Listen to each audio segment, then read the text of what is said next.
नमस्कार मंडळी, मायबोली मराठी न्यूज या आपल्या चॅनलमध्ये आपणा सर्वांचं अगदी मनापासून स्वागत आहे. क्षणभर थांबा, श्वास रोखून धरा आणि तुमच्या शरीरातील आवाज ऐकण्याचा प्रयत्न करा. तुम्हाला माहिती आहे का की या क्षणी तुमच्या अस्तित्वाच्या प्रत्येक पेशीमध्ये एक काळोखी आणि गूढ युद्ध सुरू आहे. एक युद्ध जिथे तुमच्या स्वतःच्या शरीरात लपलेले अदृश्य योद्धे तुम्हाला रोगाच्या हल्ल्यापासून वाचवण्यासाठी सतत धडपडत आहेत. पण धक्कादायक सत्य हे आहे की तुम्ही स्वतःच तुमच्या दैनंदिन निर्णयांनी त्या योद्ध्यांना मारत असाल. ही बनावट कथा नाही आहे, तर आधुनिक वैद्यकीय शास्त्रज्ञांच्या सर्वात खोलवर आणि मूलभूत रहस्यांपैकी एक आहे, जी एकदा समजली की तुमच्या आयुष्यातील प्रत्येक दिवस, प्रत्येक क्षण पूर्णपणे बदलू शकतो. आज या व्हिडिओमध्ये मी तुम्हाला एका अविश्वसनीय नैसर्गिक प्रक्रियेची ओळख करून देऊ इच्छिते, जी तुमच्या शरीरामध्ये लपलेल्या कर्करोगाच्या बीजांना त्यांच्या मुळाशीच नष्ट करू शकते. ती तुमच्या धमन्यांमध्ये साचलेल्या चरबीच्या थरांना वितळवू शकते आणि तुमच्या वृद्धत्वाचं घड्याळ उलट करण्याची क्षमता त्याच्यामध्ये आहे. पण मी तुम्हाला इशारा देते की ही माहिती इतकी शक्तिशाली आहे की एकदा तुम्ही ती शिकलात की तुम्ही तुमचं जीवन पूर्वीसारखं जगू शकणार नाही. तुमच्या दैनंदिन दिनचर्येतील साध्या चुका तुमच्या शरीराची अद्भुत स्वदुरुस्ती शक्ती कशी कमकुवत करत आहे हे जाणून तुम्हाला आश्चर्य वाटेल. या असाधारण शोधाची कहाणी मेघालयातील गारो हिल्समधील एका शांत गावात सुरू होते, जो भारताचा एक दुर्गम आणि हिरवळ असलेला प्रदेश आहे, जो स्वर्गाचा तुकडा आहे. काही दशकांपूर्वीची ही घटना घडली जेव्हा डॉक्टर अर्जुन मेहता, एक तरुण आणि प्रतिभावान हृदयरोगतज्ञ, दिल्लीतील एका प्रतिष्ठित रुग्णालयामध्ये त्यांच्या गौरवशाली कारकिर्दीवरती समाधानी होते. पण एके दिवशी त्यांना एक गूढ फोन आला, ज्याने त्यांची उत्सुकता वाढवलीच नाही तर त्यांच्या आयुष्याचा मार्गही बदलून टाकला. फोनच्या दुसऱ्या टोकाला त्यांच्या सहकाऱ्याचा आवाज भीती आणि आश्चर्याने थरथरत होता. तो वारंवार म्हणत होता, डॉक्टर, तुम्ही ताबडतोब येथे यावं, कारण मी जे पाहत आहे ते कोणत्याही सामान्य मानवी मर्यादेपलीकडे आहे. देवांची बाग म्हणून ओळखल्या जाणाऱ्या गारो हिल्समधील एका लहानशा गावामध्ये माओयांगमध्ये 1 शतकापासून अधिक वयाची एक वृद्ध महिला कडक उन्हामध्ये उभी होती. तिच्या शेतामध्ये अथकपणे ती काम करत होती. तिची ऊर्जा आणि चपळता एका तरुणीसारखी होती. जेव्हा डॉक्टर आले तेव्हा त्यांच्यासमोरील दृश्य विश्वासाच्या सर्व सीमा ओलांडून गेलं. त्याने एका कमकुवत वाकलेल्या शरीराची कल्पना केली होती, पण त्यांच्यासमोर एक अदम्य आत्मा आणि डोळ्यांमध्ये जीवनाची ठिणगी असलेली एक स्त्री उभी होती, जणू काही काळाच्या मर्यादांना आव्हान देत होती. या क्षणाने डॉक्टर अर्जुन यांच्या वैज्ञानिक प्रवासाची सुरुवात झाली, जो पुढील 50 वर्षे मानवी शरीराच्या सर्वात गुप्त आणि शक्तिशाली यंत्रणा उघड करत राहील. परंतु या संपूर्ण शोधातील सर्वात धक्कादायक आणि निर्णायक वळण तेव्हा आलं जेव्हा आणखी एक भारतीय संशोधक, डॉक्टर विजयलक्ष्मी शेट्टी यांनी त्यांच्या प्रयोगशाळेमध्ये एकाकी प्रयोगादरम्यान संपूर्ण वैज्ञानिक समुदायाला हादरवून टाकणारं सत्य शोधून काढलं. त्यांना आपल्या शरीराच्या पेशींमध्ये एक लहान पण अत्यंत शक्तिशाली सफाई कर्मचारी सापडला, जो सतत सतर्क असतो. हे सूक्ष्म योद्धे सामान्य परिस्थितीत सुप्त असतात, परंतु एकदा त्यांना योग्य संकेत मिळाला की ते कर्करोगासारख्या विनाशकारी रोगांना कारणीभूत ठरणाऱ्या खराब झालेल्या पेशींना गिळंकृत करण्यास सक्षम असतात आणि शरीरातील प्रत्येक जखम जादूने बरे करण्यास सुरुवात करतात. दुर्दैवाने आपली आधुनिक वेगवान जीवनशैली आणि अस्वस्थ खाण्याच्या सवयी या शूर योद्ध्यांना झोपी नेतात, त्यांना कमकुवत करतात. आपण दररोज जे खातो आणि कसे जगतो ते आपल्या शरीराची ही स्वयंदुरुस्ती प्रणाली हळूहळू नष्ट करत आहे. जेव्हा डॉक्टर विजयलक्ष्मी यांनी या गूढतेचा खोलवर अभ्यास केला तेव्हा त्यांना जे चित्र समोर आलं ते भयानक होतं. 1992च्या रात्रीची कल्पना करा, जेव्हा डॉक्टर शेट्टी त्यांच्या प्रयोगशाळेमध्ये एकटे बसले होते आणि सूक्ष्मदर्शकाखाली इष्ट पेशींचा अभ्यास करत होते. आजूबाजूला शांतता होती आणि इतर शास्त्रज्ञांनी त्यांचं काम बिनमहत्त्वाचं म्हणून नाकारलं. तेव्हा त्यांना निराशेची तीव्र भावना जाणवत होती. पेशींचे हे विशेष वर्तन कचरा साफ करण्याचा एक सोपा मार्ग आहे असं त्यांना वाटलं. परंतु डॉक्टर शेट्टींनी असं वाटलं की काहीतरी अधिक उल्लेखनीय घडत आहे. जेव्हा त्यांनी त्या पेशींना पोषणापासून पूर्णपणे वंचित ठेवलं, म्हणजेच त्यांना अत्यंत उपासमारीच्या अधीन केलं, तेव्हा सूक्ष्मदर्शकाखाली एक अविश्वसनीय दृश्य समोर आलं. त्यांनी पाहिलं की उपासमारीमुळे पेशींमध्ये विचित्र रचना तयार होऊ लागल्या आणि त्यांनी स्वतःच्या शरीराचं जुनं आणि खराब झालेला भाग खायला सुरुवात केली. या भयावह परंतु क्रांतिकारी प्रक्रियेला ऑटोफॅगी म्हणतात, ज्याचा शब्दशः अर्थ स्वतः खाणे असा होतो. ही सामान्य शुद्धीकरण शस्त्रक्रिया नव्हती, तर एक प्राचीन आणि आदिम दुरुस्ती यंत्रणा होती, जी शरीराचे जुने आणि निरुपयोगी भाग जाळून टाकते आणि नवीन आणि निरोगी भाग तयार करते. या शोधाने संपूर्ण वैज्ञानिक जग आश्चर्यचकित झालं, कारण त्यांना समजलं की अमरत्वाचं रहस्य मानवी शरीरामध्ये आहे. तथापि ही प्रक्रिया सक्रिय करण्यासाठीच्या अटी अत्यंत कठीण आणि वेदनादायक होत्या, ज्या मेघालयातील गारो टेकड्यांवरील वृद्ध लोक शतकानुशतके नकळतपणे पाळत होते. आज या व्हिडिओमध्ये मी तुम्हाला तुमच्या आत लपलेल्या अलौकिक शक्तीला जागृत करण्यासाठी तुम्ही देखील अनुसरण करू शकता अशा मार्गावरती घेऊन जाईल. मेघालयाच्या त्या टेकड्यांकडे परतताना डॉक्टर मेहता त्या शतकाच्या प्रवासाचं वर्णन करतात. तो त्या महिलेला आणि तिच्या शेतातील दृश्याला विसरू शकला नाही. त्याने तिथे वृद्ध लोकांचाही अभ्यास करायला सुरुवात केली आणि त्याने जे पाहिलं ते त्यांच्या वृद्धत्वाबद्दलच्या सर्व पूर्वकल्पित कल्पनांना आव्हान देत होतं. हे लोक केवळ दीर्घ आयुष्य जगत नव्हते, तर ते उत्कृष्ट आणि निरोगी जीवन जगत होते. 95 वर्षांचे असतानाही ते शेतात काम करत होते. 100 वर्षांचे असतानाही ते सामुदायिक नृत्यामध्ये भाग घेत होते. त्यांच्या धमन्या बहुतेक 50 वर्षांच्या शहरी लोकांपेक्षा स्वच्छ आणि अधिक लवचिक होत्या.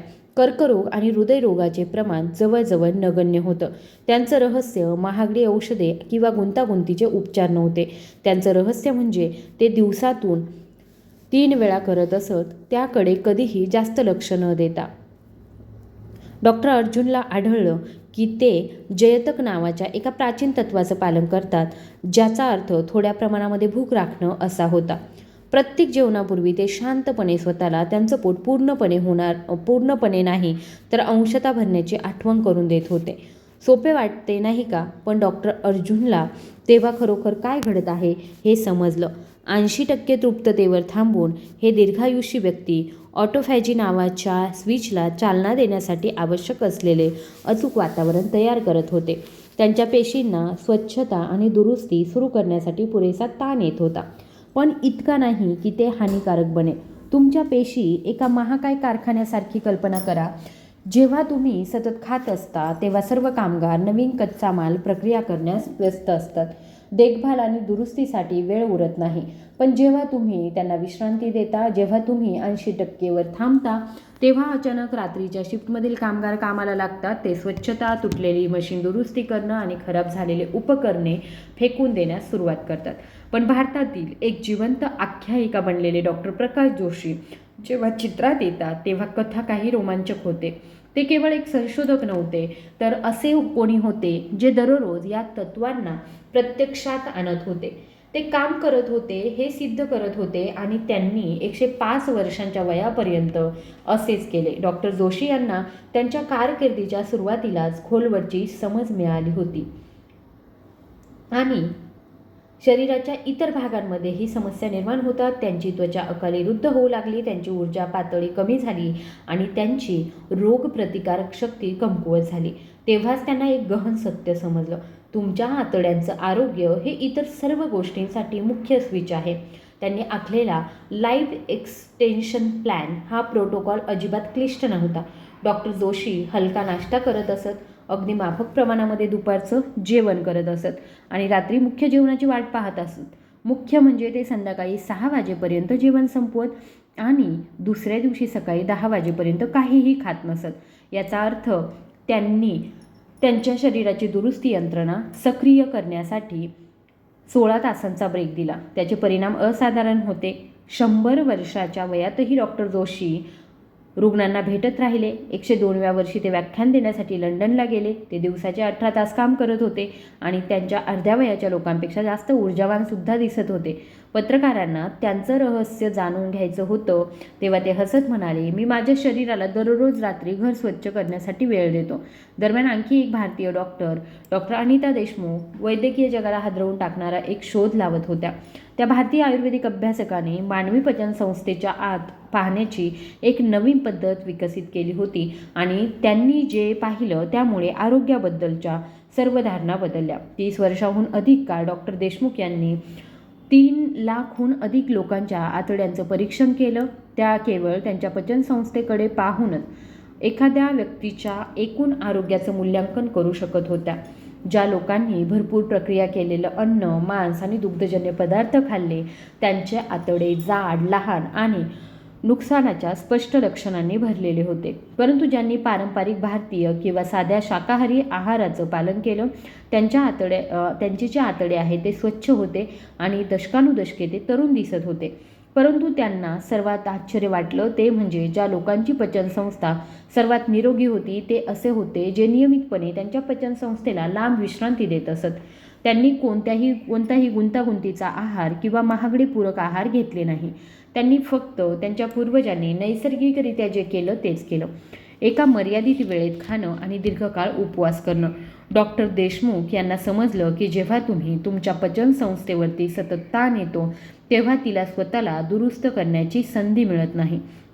परंतु जेव्हा तुम्ही तिला 14 ते 16 तास विश्रांती देता तेव्हा काहीतरी जादू घडते. तुमच्या पोट आणि आतड्यांमध्ये असलेल्या पेशी पुन्हा निर्माण होऊ लागतात. तुमचं यकृत याची खोल साफसफाईची प्रक्रिया सुरू करतं. तुमचं संपूर्ण शरीर दुरुस्तीच्या स्थितीमध्ये जातं. आता हे सर्व शोध एकत्र येऊन असे काहीतरी तयार करतात जे तुम्ही आज रात्रीपासून वापरण्यास सुरुवात करू शकता. डॉक्टर विजय लक्ष्मी रेड्डी यांच्या नोबेल पारितोषिक विजेत्या संशोधनातून असं दिसून आलं आहे की ऑटोफॅजी फक्त यादृच्छिकपणे घडत नाही. जेव्हा ती सर्वात जास्त सक्रिय असते तेव्हा एक विशिष्ट कालावधी असतो आणि तुम्ही विचार करता तसं नाही. बहुतेक लोक असं गृहीत धरतात की ही जादू झोपेच्या वेळी होते, पण ही कथेचा फक्त एक भाग आहे. जेव्हा तुम्ही झोपलेला असता तेव्हा खरी सक्रियता येते विश्रांतीच्या काही तासांपूर्वी. जेव्हा तुमचं शरीर 12 ते 16 तास उपवास करतं तेव्हा तुमचे पेशीय सफाई कामगार त्यांच्या सर्वात तीव्र कामाच्या शिफ्टमध्ये असतात. पण समस्या अशी आहे की आधुनिक खाण्याच्या पद्धतींमुळे आपण ही प्रक्रिया जादू करण्याआधीच बंद करतो. आपण उठताच आपल्या शरीरातील प्रणालींना अन्नाने भरतो. सफाई पथक रद्द करा, नवीन गोष्टी आत आल्या आहेत असा सिग्नल पाठवतो. मेघालयातील दीर्घायुषी लोकांना नेमकं उलट आढळलं. त्यांनी ती जादूची वेळ वाढवायला शिकले. कधीकधी ते 16 ते 18 तासांपर्यंत ती नेली. या काळामध्ये त्यांच्या पेशी केवळ टिकल्या नाहीत तर दुरुस्त केल्या, पुनर्बांधल्या आणि अधिक शक्तिशाली झाल्या. डॉक्टर अर्जुन मेहता यांनी त्यांच्या दशकांच्या संशोधनादरम्यान आणखी एक आश्चर्यकारक गोष्ट शोधून काढली. गारो हिल्समधील दीर्घायुषी लोक केवळ कमी खात नव्हते तर ते भारतातील इतर लोकांपेक्षा पूर्णपणे वेगळं अन्न देखील खात होते. बहुतेक भारतीय त्यांचे मुख्य कार्बोहायड्रेट म्हणून पांढरे तांदूळ खात होते तर गारो लोक काळे तांदूळ खातात, बाजरी आणि स्थानिक मुळे खातात. हा योगायोग नव्हता. या पदार्थांमध्ये असे संयुगे असतात जे प्रत्यक्षात ऑटोफॅगीला प्रोत्साहन देतात. त्यांचा ग्लायसेमिक इंडेक्स कमी असतो, म्हणजेच ते तुमचे इन्सुलिन वाढवत नाही किंवा पेशी शुद्धीकरण प्रक्रियेमध्ये व्यत्यय आणत नाही. त्याऐवजी ते स्थिर ऊर्जा प्रदान करतात आणि तुमच्या शरीराला अशा स्थितीत ठेवतात ज्यामुळे पेशी दुरुस्तीला प्रोत्साहन मिळतं. पण काळे तांदूळ आणि बाजरी ही फक्त सुरुवात होती.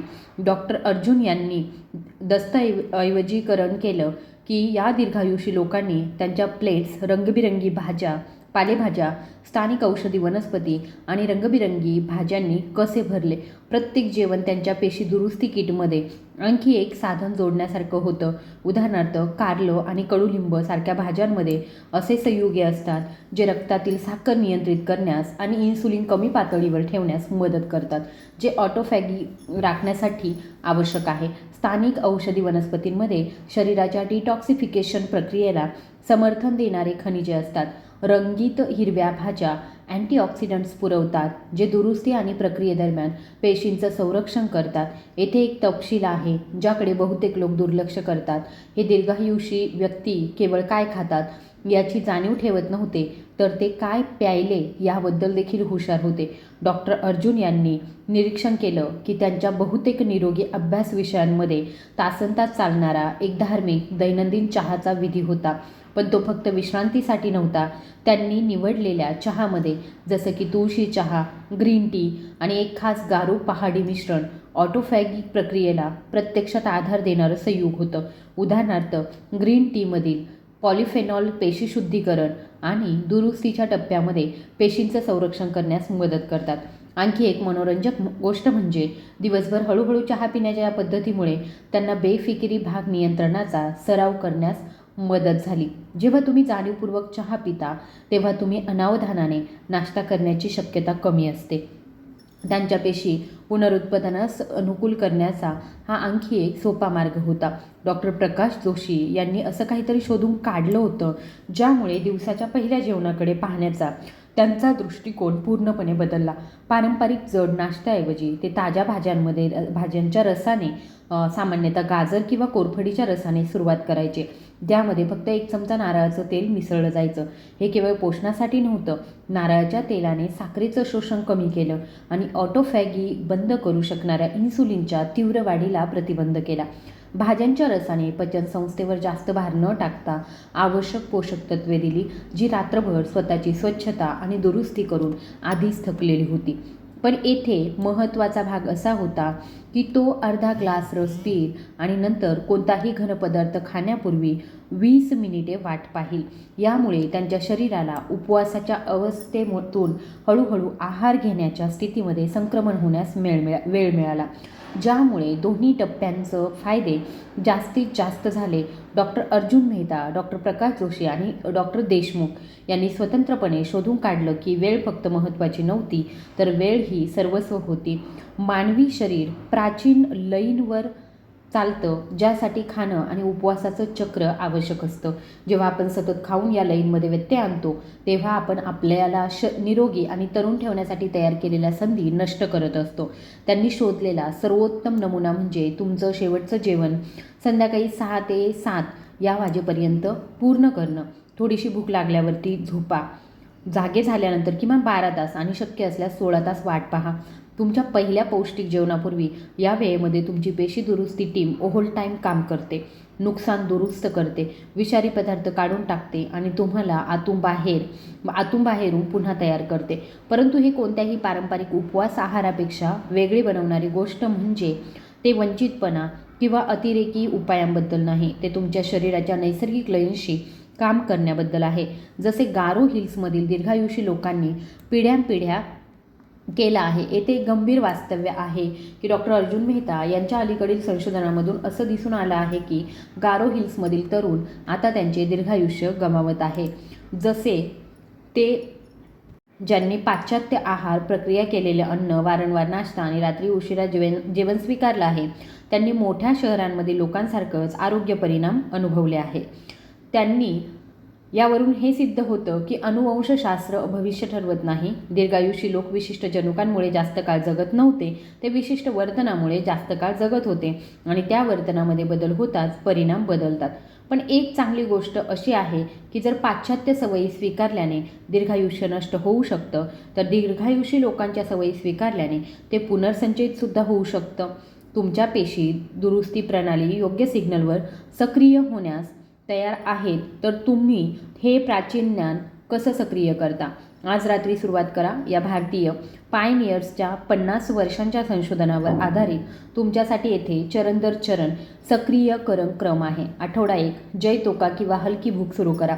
जेव्हा तुम्हाला 80% पोट भरल्यासारखं वाटतं तेव्हा प्रत्येक जेवण थांबवा.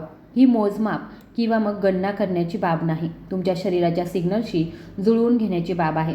तुम्हाला तृप्त वाटलं पाहिजे पण पोट भरलेलं नाही, तृप्त पण झोपलेलं नाही. आठवडा 2, रात्रीचा उपवास हळूहळू वाढवा. तुमच्या शेवटच्या जेवणाच्या आणि पहिल्या जेवणाच्या दरम्यान 12 तासांचं अंतर ठेवा. जर तुम्ही संध्याकाळी 7 वाजता जेवण संपवलं तर सकाळी 7 वाजेपर्यंत खाऊ नका. जेव्हा हे आरामदायी वाटेल तेव्हा 14 तासांपर्यंत वाढवा आणि नंतर 16 तासांपर्यंत.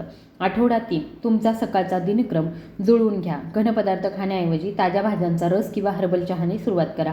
20 मिनिटे थांबा. नंतर हिरव्या भाज्या, निरोगी चरबी किंवा उच्च गुणवत्तेच्या प्रथिनांवर लक्ष केंद्रित करणारं हलकं पौष्टिक जेवण खा.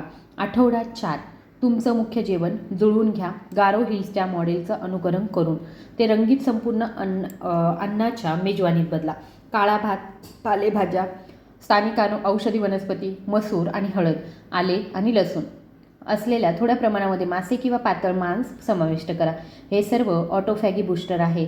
जेव्हा तुमचा सेल्युलर क्लीनअप पुन्हा काम करायला सुरुवात करेल तेव्हा तुम्ही काय अपेक्षा करू शकता? बदल लहरींमध्ये येतील. जसे की डॉक्टर अर्जुनने त्यांच्या दीर्घायुषी लोकांमध्ये पाहिलं, 1 ते 7व्या दिवसापर्यंत तुम्हाला सुधारित ऊर्जा दिसेल. विशेषतः दुपारी उशिरा जेव्हा तुम्हाला पूर्वी थकवा जाणवत होता. तुमचं शरीर त्याच्या नैसर्गिक दुरुस्तीच्या लयीत प्रवेश करत असताना तुमची झोप अधिक खोल होईल. 2ऱ्या ते 4थ्या आठवड्यांपर्यंत मानसिक स्पष्टता नाटकीयरित्या सुधारेल. त्या दुपारी मेंदूतील धुकं नाहीसं होईल. तुमची त्वचा अधिक स्वच्छ आणि तेजस्वी दिसेल.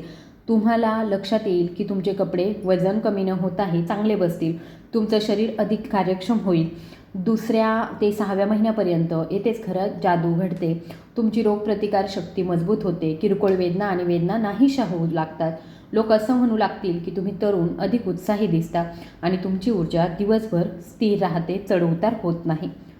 व्हिडिओ आवडला असेल तर कृपया व्हिडिओला लाईक, शेअर आणि सबस्क्राईब करा. धन्यवाद.